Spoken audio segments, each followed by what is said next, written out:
So this setup is definitely a bit different compared to what I typically do in my videos. And this is also one of the first basketball jerseys I ever owned, a Grant Hill Pistons jersey. So we will bring this out today since we're talking about the Detroit Pistons in the 2025 NBA playoffs. The Detroit Pistons and their rise this season has really been one of the most intriguing things heading into the playoffs, and really just the most intriguing thing about this whole entire season, because this was something that I don't think many people expected, including myself. They should be able to give the Knicks a tough series, and we will see about that, but I think the biggest thing is just how their moves in the offseason really changed things for them. I made a video back in August talking about the teams that I felt would really have the best chance to get Cooper Flag, and I had the Pistons as being kind of in that purgatory zone where they made moves that really improved the team and fixed some of their problems, but I felt like they should have been tanking for Flag, which they did not, obviously, and they've really exceeded my expectations, as I felt like they wouldn't even be a play-in or playoff team, and I mentioned that in that video. In that video, one of the things that I did say was that Malik, Beasley, Tobias Harris, Tim Hardaway Jr., and just a bunch of the players that they picked up were really going to be helping them in terms of fixing their problems, because last year they had the 27th ranked offense in terms of efficiency, and then the 26th ranking in terms of three-point shooting percentage, and now they have definitely improved that with the additions of all of those guys. Now, Detroit has the 18th ranked offense in terms of efficiency, which still isn't great, but of course is better than last year. And now they have the 17th rank in terms of three-point percentage, as they shot 1.4% better this season compared to last year from behind the arc. Malik Beasley being just one three-pointer behind Anthony Edwards for the league lead in terms of three-pointers made was definitely impressive. And for the fact that he just improved from last year, where he shot 41.3% from three-point range to now 41.6%, is pretty crazy. And I think to have a veteran like him coming off the bench for the Pistons has been a big deal for them, and he's clearly in the sixth man of the year race. They have Peyton Pritchard right now on Bet365 as the favorite, but I really disagree with that, as Malik Beasley obviously was one three-pointer off of the league lead, and also just is averaging more points than Peyton Pritchard. I know the Pistons aren't as good as the Celtics, but I think at this point Malik Beasley deserves his flowers, and he should be the sixth man of the year.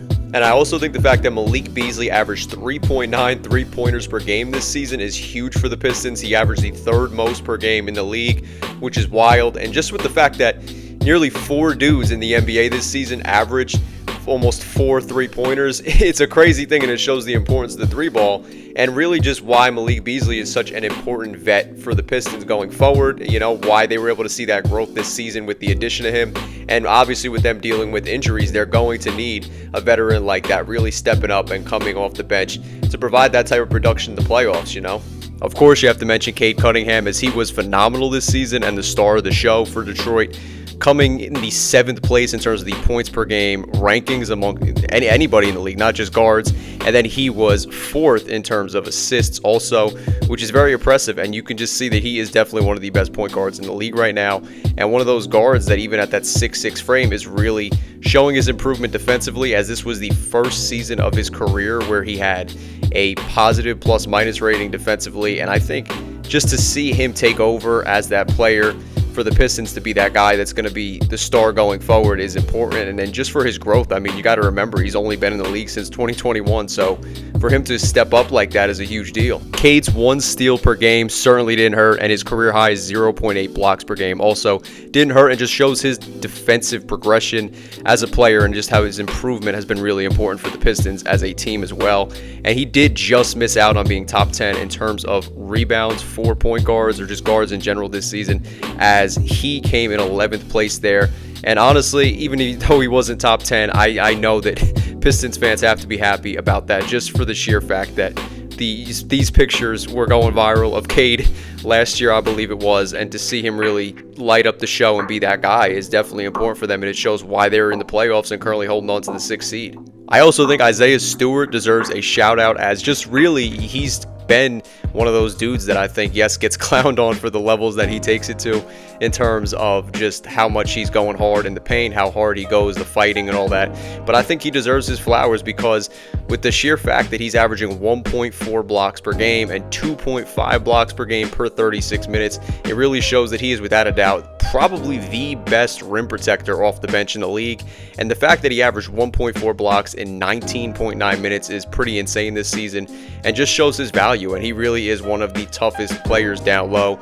And I think the biggest thing is just the fact that when you look at the guys that are ahead of him in terms of blocks per game, off the bench. They're all dudes that haven't played double-digit games off the bench this season. So I think the biggest thing for really just the Pistons and his growth is making sure you keep him around, because he is important for them as a player and just as that rim protector and that enforcer down low. Ausar Thompson also deserves a shout out, because I think just the fact that he had that blood clot injury to end his rookie season last season, and he was on a minutes restriction, and then now he's able to come in and be a part of some of the Pistons' most efficient lineups, 5-man groups, is definitely super impressive and something that I think it doesn't get talked about enough. He's been very great for them. And if we look at his stats from January 25th, which is the first game that he saw 29 minutes or more in a single game this season, he averaged 11.2 points, 5.4 rebounds, 2.6 assists, and a crazy good 1.8 steals, which is definitely impressive. Just with everything that he came off of with that blood clot injury at the end of last season and the minutes restriction at the beginning of this one, it was pretty impressive. And he is a great player that does all of the small things for Detroit, and I think he's going to be huge for them in the playoffs, especially against a team like New York. Jaden Ivey really played well for them this season when he did play, but now he suffered an injury, and we don't know if he's going to be back for the playoffs. There was an update on April 10th, which basically said that there will be 2 weeks before we see that next update. So of course that would be the 24th, and that injury that he's dealing with now, the broken fibula, is definitely going to be tough to come back from. And if they can just get him back in general, that'll be huge. And Ivey was averaging 17.6 points with 4 rebounds and 4 assists while shooting 40% from 3 per game this season, which was really huge for the Pistons, and just getting that spacing in general from him, which is going to be huge for them against a team like New York. And I think having Ivey jump from 33% from 3 last season to now 40% was really good, and just like I said, in terms of their spacing, and they're going to need him back just to give them solid shooting from downtown in, say, game 3 or 4 against New York. And that could really help them open up a lot against a Knicks team that definitely is pretty decent defensively, but they're actually not better than the Pistons, as the Pistons have the 10th ranked defensive rating and the 10th ranked defense in the league, while the Knicks have the 13th. And this year's Pistons team actually reminds me a lot of the 2018-19 Brooklyn Nets team that wasn't expected to do much but ended up making the playoffs as well. And the funny thing about that is that both of these teams actually ended the season with 40 and 42 records, but both are just very good basketball teams driven by their defense. And I think the biggest difference is that this Pistons team has multiple top lottery picks on their roster, and Cade Cunningham is definitely a better player than, say, D'Angelo Russell was for that Nets team. But I think at the end of the day, ironically enough, D'Angelo Russell saw his first and only All-Star appearance of his career on that Nets team, similar to how Cade saw his first All-Star appearance this season with the Pistons. And I will say that this year's Pistons team is much better than I think the 18-19 Nets were. The Pistons went into that All-Star break with a 52.7% win percentage, while the Nets went into that All-Star break with a 50.8% win percentage. Ironically enough, like I said though, both teams did end with a 42-40 record. So it's going to be interesting to see just how differently their first round matchups end up going. And the Nets were the 7th seed while the Pistons are the 6th. So I think that kind of should show you that the Pistons are the better team of the two.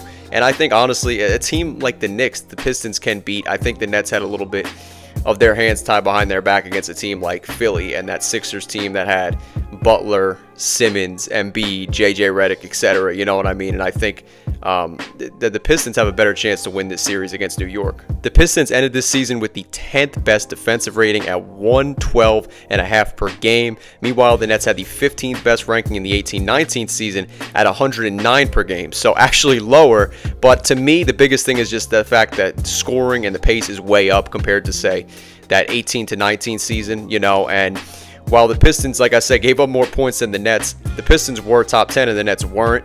And if you look at the fact that the Bucks were actually leading the league in points per game at 18.1 per game in the 18-19 season, if we look at the 18 or just the points per game scoring now, I should say, for the league, you see that there's 4 teams averaging more points this season than the Bucks were, and the Bucks were leading the league at that time. So that should clearly show just how much the scoring and the pace is up from 6 years ago. The New York Knicks found themselves with the 5th ranked offense, while the Pistons were 14th in that regard. And while of course the Pistons had a better defense than New York, like I said, and while the gap between New York and Detroit's offenses is actually larger than the gap between their defenses, I think nevertheless it's going to be a very entertaining matchup. I think New York will beat them, but the fact that the Pistons even got here is something that should be celebrated.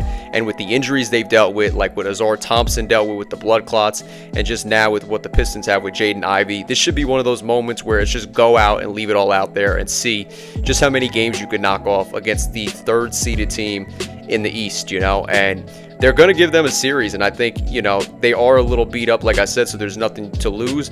But, you know, you got to throw everything that you can to try to throw New York's players off. This is also going to be a big moment for Cade Cunningham to just show off his leadership and point guard abilities and just how he could run an offense, especially in a big game moment against the Knicks like this. You know what I mean? In multiple games, they're going to be in the Garden. You know, I think this is one of those things where he can have his kind of Trae Young-like moment, like Trae Young did in 2021 against the Knicks, and possibly end up kind of being the next villain in New York if they can't beat them. I don't think they'll beat the Knicks, but I mean, I've been wrong before, so we'll see what happens. And while, of course, the Knicks did grab the 3rd seed in the Eastern Conference, I think it is really important to note that the Knicks were actually 0-16 against some of the top teams in the league, including Boston, Golden State, both the LA teams, you know, the Lakers and Clippers, and then also Cleveland. So they've had their issues against good teams, and they honestly did go 1-3 versus the Pistons. So I'm not saying the Pistons are going to beat them, because I do think New York will win, but they were a joke against winning teams with a winning record, the Knicks, you know what I mean? So I think the biggest thing for them is just, the biggest thing for the Pistons, I should say, is really just go in there and, you know, give it your all. Because if the Knicks struggled like the way they did, the fact they were 15-23 against teams with a winning record, like, I think at the end of the day, like, Pistons might have a legitimate shot. I don't know if they'll 100% beat them, but they have a chance. This is a closer matchup than I think a lot of people think. New York has so much talent that, like I said, I don't know how many games this series will go, but I think this is probably as big of a nightmare that New York could have got in terms of a first-round matchup, because the Pistons very well can push it to 6 or 7 games, and I don't think they'll win, but there's a very good chance they could. I want to know down in the comment section how many games you think the Detroit Pistons will win, how you think they'll fare in their first-round series against the Knicks, or anything else relating to the NBA down below.